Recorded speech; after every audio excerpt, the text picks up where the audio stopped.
चलिए आगे की क्वेश्चन सॉल्व करते हैं। क्वेश्चन नंबर 31 तक हमारा हो गया था, 32 हमें सॉल्व करना है। Sample paper 1 part B. ठीक है।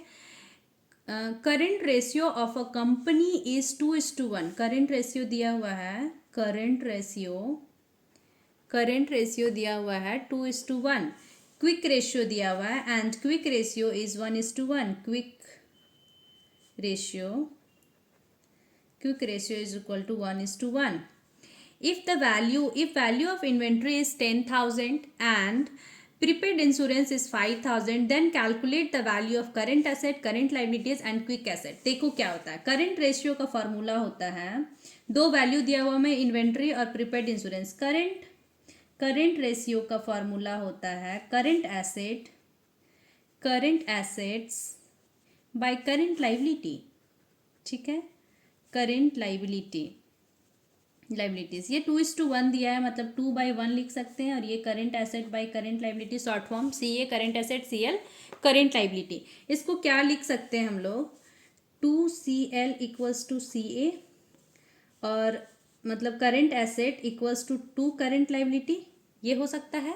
ठीक है, चलिए ये हो गया फर्स्ट, पहला इक्वेशन। सेकंड क्या दिया है, क्विक रेशियो दिया हुआ है। क्विक रेशियो का फॉर्मूला होता है क्विक एसेट या लिक्विड एसेट। लिक्विड एसेट्स मैं पिछले वीडियो में बताई थी। लिक्विड एसेट्स उसे कहते हैं, ऐसा एसेट जिसको तुरंत मनी या कैश में कन्वर्ट किया जा सकता है। हाईली लिक्विड एसेट्स, जैसे तुरंत उससे पैसा क्रिएट किया जा सकता है। Cash and cash equivalent, trade receivable, ये सब हमारा लिक्विड एसेट्स है। Liquid assets bye current liability. ठीक है, लाइबिलिटीज। लिक्विड एसेट क्या होता है, ये दिया हुआ 1/1। लिक्विड एसेट क्या होता है, करेंट एसेट में से माइनस करो इन्वेंट्री में से तुरंत पैसा नहीं आ सकता, और माइनस करो प्रीपेड इंश्योरेंस। ठीक है, divided by current liability.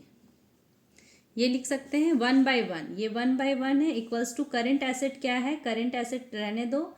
Inventory का वैल्यू दिया हुआ है हमारे क्वेश्चन में, इन्वेंट्री 10,000, प्रीपेड इंश्योरेंस 5,000। ये हो जाएगा 10,000, ये हो जाएगा 5,000। और नीचे करंट लाइबिलिटीज। ठीक है, फर्स्ट वाले में क्या लिखे थे, करंट एसेट के जगह पे हम लोग 2 करंट लाइबिलिटी लिख सकते हैं। इस इक्वेशन से क्रॉस मल्टीप्लाई करके इक्वेशन को, करंट लाइबिलिटी जहां है वहां पे 2CL लिख सकते हैं, 2 करंट लाइबिलिटी के बराबर है। ठीक है, तो ये 1:1 है, तो 1 इक्वल ही हो गया ना दोनों साइड। 1 मतलब 1 कुछ नहीं, ये चलो ठीक है 1/1। इस करंट एसेट के प्लेस पे 2CL लिख सकते हैं हम लोग। ठीक है, 2CL लिख दो, 2 current liability minus 10,000 minus 5,000 divided by current liability. ठीक है, ये चलेगा। ये करंट लाइबिलिटी इससे क्रॉस मल्टीप्लाई, ये इससे क्रॉस मल्टीप्लाई, 1 का बराबर 1 ही हो जाएगा। तो ये हो जाएगा CL equals to 2CL minus 10,000 minus 5,000। ये हो गया। ये है current liability equals to 2 current liability minus 10,000 minus 5,000। ये चल रहा है। ये करंट लाइबिलिटी इससे निकल जाएगा, current liability minus 2 current liability, इसको इधर भेज दो, और ये minus minus plus sign minus का 15,000 रह जाएगा। अब ये आ जाएगा माइनस CL equals to minus 15,000। Current liability आ गया, माइनस माइनस कैंसल आउट हो गया। Current liability is equal to 15,000, ये निकल गया करंट लाइबिलिटी। ठीक है, करंट लाइबिलिटी 15,000 आ गया। अब हमें निकालना है करंट एसेट्स। ठीक है, करंट लाइबिलिटी आ गया 15,000। अब निकालना है करंट एसेट्स था 2CL, तो 2 इंटू CL का वैल्यू था 15,000, तो ये आ गया 30,000। ठीक है, 30,000 आ गया। अब हमें निकालना था लिक्विड एसेट या क्विक एसेट। क्या लिखा था, लिक्विड एसेट्स क्या था, current assets minus inventory minus prepaid insurance. ठीक है, करंट एसेट क्या आया 30,000 माइनस इन्वेंट्री क्या था 10,000, प्रीपेड इंश्योरेंस क्या था 5,000, तो ये कितना आया 15,000। ठीक है, चलिए करंट एसेट्स आया हमारा 30,000, लिख देना है फाइनल। करंट लाइबिलिटी आया 15,000 और लिक्विड एसेट्स आया 15,000। ठीक है, हो गया यहाँ तक क्लियर? चलिए ठीक है, क्वेश्चन नंबर 32 हो गया है। क्वेश्चन नंबर 33 में चलते हैं। 33 क्या है? Calculate value of opening stock and closing stock from the following information. Sales gross profit is 20% of net sales, return inward is 20,000, return outward is 50,000, purchase 2,50,000 and opening stock is 2 times of the closing stock. ठीक है, चलो बना लेते हैं।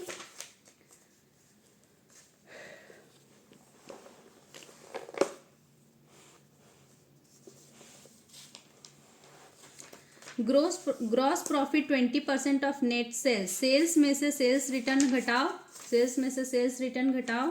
चलो मैं बनाती हूँ इस क्वेश्चन को। क्वेश्चन नंबर 33, क्वेश्चन नंबर 33 में क्या क्या दिया हुआ? सेल्स दिया है, सेल्स रिटर्न दिया है, तो सेल्स में से सेल्स रिटर्न कर लो तो नेट सेल्स आ जाएगा। सेल्स दिया है 5 लाख और सेल्स रिटर्न मतलब रिटर्न इनवर्ड, रिटर्न इनवर्ड ही सेल्स रिटर्न है। Return inward, return inward sales return क्यों हुआ? क्योंकि हम लोग बेच दिए थे, आगे बेचे, वो वापस इन आ गया, इनवर्ड वापस आया, जो सेल्स किए थे वो वापस आया। सेल्स रिटर्न इसी को बोलते हैं इनवर्ड। इनवर्ड में आ गया था 20,000, इसको लेस करो तो ये हमारा आएगा 4,80,000 नेट सेल। ठीक है, net sales.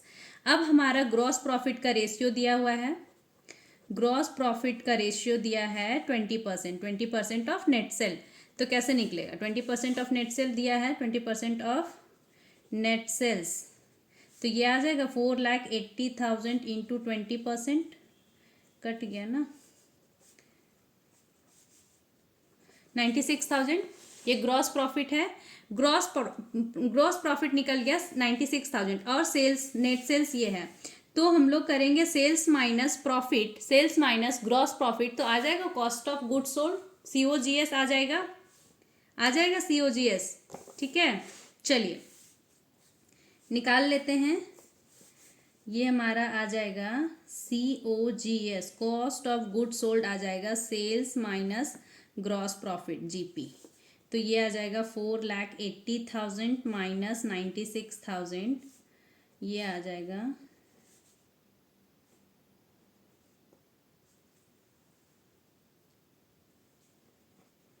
3,84,000, 3,84,000 cost of good sold आ गया। और कॉस्ट ऑफ गुड सोल्ड क्या होता है? Opening inventory plus purchases, opening inventory plus purchases minus closing inventory और plus cost of good sold होता है opening stock plus purchases, purchases मतलब नेट परचेजेस, और एक्सपेंसेस अगर है तो एक्सपेंसेस माइनस क्लोजिंग स्टॉक। और क्लोजिंग स्टॉक हम लोग को बोला है, क्लोजिंग स्टॉक हम लोग को बोला है, दोनों स्टॉक बोला, opening stock is 2 times of the closing stock. अगर क्लोजिंग स्टॉक x है तो ओपनिंग स्टॉक 2x है। ठीक है, तो कॉस्ट ऑफ गुड सोल्ड निकालना है, COGS का फॉर्मूला होता है opening stock plus purchases, plus purchases में नेट मतलब रिटर्न को लेस करके, प्लस डायरेक्ट एक्सपेंसेस, कुछ एक्सपेंस है तो इस क्वेश्चन में नहीं है, minus closing in stock, closing stock. ठीक है, चलिए ओपनिंग स्टॉक क्या था? Opening stock 2 times of closing stock. अगर क्लोजिंग स्टॉक x है तो ये 2x है और COGS निकल चुका है 384,000, ये 2x है प्लस परचेजेस, परचेजेस में नेट परचेज लेना, परचेजेस हमारा दिया हुआ है 2,50,000, रिटर्न आउटवर्ड, जो रिटर्न लिए तो वो वापस भेज दो, आउटवर्ड कर दो, माइनस 50,000 क्योंकि ये नेट लेना है। ठीक है, माइनस 50,000 ये नेट लेना है और प्लस एक्सपेंसेस कुछ नहीं है, 0, माइनस क्लोजिंग स्टॉक को क्या लेना था x, क्योंकि क्लोजिंग स्टॉक x है, उसका डबल है ओपनिंग स्टॉक 2 times 2x। ठीक है, चलो इसको सॉल्व करते, 384,000 इक्वल्स टू 2x प्लस ये माइनस होके 2 लाख हो जाएगा, माइनस x, इसमें से एक x लेस करो और ये 2 लाख को इधर सॉल्व करो, 384,000 माइनस 2 लाख इधर ले आओ और इधर 2x में से एक x जाएगा तो x। ठीक है, ये लेस हो जाएगा x equals to 1,84,000। Closing stock आ गया हमारा 1,84,000 एंड ओपनिंग स्टॉक क्या होगा? ओपनिंग स्टॉक क्या था? 2x। ओपनिंग स्टॉक क्या था? 2x। तो x निकल गया ये 2 इंटू 184,000। ठीक है, 3,68,000। चलो क्वेश्चन सॉल्व हो गया। अब हमारा है 33 का और 33 का और चलो चलते हैं 33 का और 33 का और from the following information calculate the debt to capital employed ratio. ठीक है, बैलेंस शीट दिया है, equity and liability, share holders fund, share capital, reserves and surplus, long term borrowing, current liability. Total हो गया तुम्हारा 7 lakh. Non current assets, fix assets, non current investment, current asset. ठीक है, हमारा फॉर्मूला क्या था? क्या फाइंड करना? Debt to capital employed, capital employed ratio, capital employed ratio.